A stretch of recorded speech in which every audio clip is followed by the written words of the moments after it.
friends, saat ini kita hidup di zaman yang sangat modern, di mana semua sesuatu hal dapat menjadi mudah dengan adanya bantuan-bantuan teknologi canggih. Saat ini kita mungkin sudah terbiasa dimanjakan dengan teknologi super canggih. Tapi ya friends, teknologi super canggih sekarang ini pun tak luput dari perjuangan penemu hebat di masa lampau, menciptakan sesuatu hal yang sekarang dapat dikembangkan sampai saat ini. Lalu, pernahkah kalian berpikir, bagaimana ya sebagian orang di zaman dulu hidup tanpa teknologi?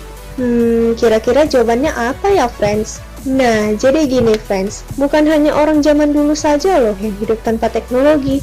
Pada saat sekarang pun, masih ada sekelompok orang yang masih memang hidup mengandalkan sumber daya alam secara alami friends. Jadi, semua itu kembali lagi kepada diri kita sendiri friends. Jika sudah terbiasa dengan suatu hal, maka itu tidak akan menjadi masalah. So friends, kali ini aku akan ngebahas mereka, orang-orang pedalaman yang masih hidup sampai sekarang di Indonesia, yang mungkin akan menambah wawasan friends semua. Tapi sebelum itu, aku mau friends semua dukung dan support channel ini dengan cara klik tanda subscribe di bawah dan jangan lupa bunyiin lonceng notifikasinya.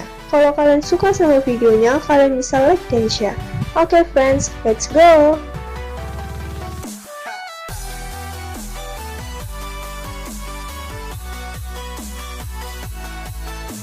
Kita tentu tahu sekali bahwa Indonesia itu memiliki sumber daya alam yang berlimpah, hutan yang lebat dan laut yang luas, serta flora dan fauna yang masih terjaga kelestariannya sampai saat ini, sehingga tidak menutup kemungkinan bahwa seseorang masih akan bisa tetap bertahan hidup walau hanya mengandalkan sumber daya alam secara alami, seperti beberapa suku pedalaman yang masih ada sampai sekarang.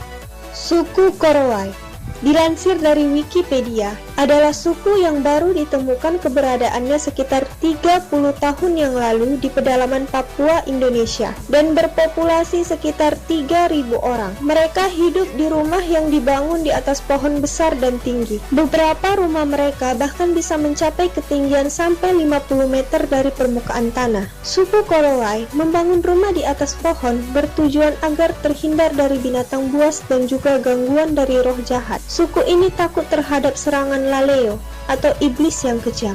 Konon katanya, Laleo merupakan makhluk yang berjalan layaknya seperti mayat hidup dan berkeliaran pada malam hari. Sebutan Laleo ditujukan untuk semua orang asing yang tidak termasuk penduduk mereka. Mereka percaya bahwa semakin tinggi rumah yang mereka buat, maka akan semakin terhindar dari gangguan roh-roh jahat. Suku Korowai juga salah satu suku di daratan Papua yang tidak menggunakan koteka. Sampai tahun 1970, mereka tidak mengetahui keberadaan setiap orang selain kelompok mereka. Suku Kubu, atau juga dikenal dengan suku Anak Dalam, adalah salah satu suku bangsa minoritas yang hidup di Pulau Sumatera. Suku ini masih dikategorikan sebagai masyarakat terasing yang berdiam di beberapa kabupaten di Provinsi Jambi dan Sumatera Selatan. Mereka mayoritas hidup di Provinsi Jambi dengan perkiraan jumlah populasi sekitar 200.000 orang. Menurut tradisi lisan, suku Anak Dalam merupakan orang Malau sesat yang lari ke hutan rimba di sekitar air hitam Taman Nasional Bukit 12.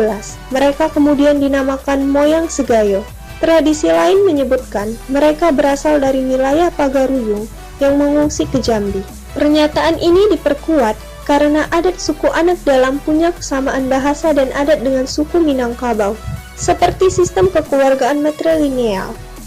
Secara garis besar di Jambi, mereka hidup di 3 wilayah ekologis yang berbeda, yaitu orang Kubu di utara Provinsi Jambi, sekitaran Taman Nasional Bukit 30, Taman Nasional Bukit 12, dan wilayah selatan Provinsi Jambi sepanjang jalan lintas Sumatera. Mayoritas suku Kubu menganut kepercayaan animisme, tetapi ada juga beberapa puluh keluarga suku Kubu yang pindah ke agama Kristen atau Islam. Suku Kombai. Suku bangsa ini mendiami daerah pesisir selatan Papua. Jumlah populasinya sekitar 1.000 jiwa. Religi asli orang Kombai berorientasi kepada keyakinan tentang adanya roh-roh leluhur dan roh-roh jahat yang mempengaruhi kehidupan manusia. Untuk memenuhi kebutuhan akan makanan, Orang Kombai bekerja meramu sagu yang tumbuh liar dalam hutan. Akan tetapi, mereka juga mengembangkan kegiatan berladang di lahan kering. Mata pencaharian lainnya suku Kombai adalah berburu biawak, buaya, babi hutan, kanguru, burung, dan menangkap ikan. Babi juga dipelihara sebagai hewan yang berharga, sebagai salah satu simbol kekayaan dan mas kawin. Sistem perladangan mereka bersifat tebang bakar dan berpindah jika lahannya tidak subur lagi.